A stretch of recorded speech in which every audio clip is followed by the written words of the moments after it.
Қайырлы күн, менің каналыма қош келдіңіздер. Сіздермен бірге Ләззат. Бүгін керемет Twix чизкейгін дайындайтын боламыз. Ең алдымен печеньелерімізді езіп, майымызды қосып, толықтай бір келкі масса болғанға дейін араластырып алатын боламыз.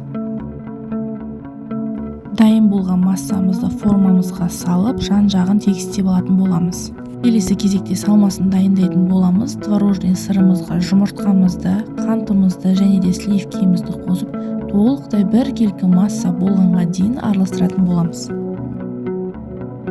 Мінекей, бізде бір келкі салмамызда дайын болды. Келесі кезекте салмамызды формамызға салып, бетін толықтай тегістеп алатын боламыз.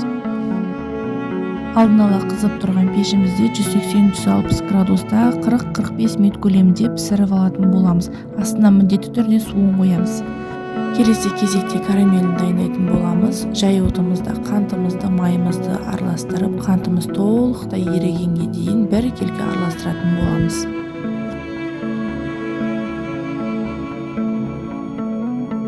Мінекей, қантымыз толықтай еріген кезде осындай күрең қоңыр түс беретін болады. Келесі кезекте ыстық сливкимізді құйып, толықтай тезірек араластырып тұратын боламыз.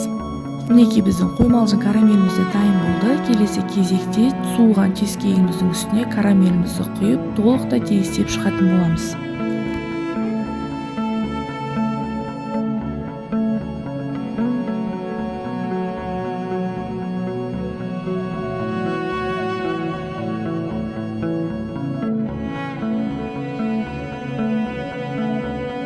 Сливкиміз бен шоколадымызды толықтай бір келкі болғанға дейін араластырып ганашын дайындайтын боламыз. Ганашымызды чизкейгіміздің үстіне құйып 5-6 сағатқа суытуға қоятын боламыз. Біздің чизкейгіміз тек қана 2 сағат көлемінде ғана тұрды. Балалардың сұрауы бойынша ертерек кесіп көрсетіп жатырмыз сіздерге.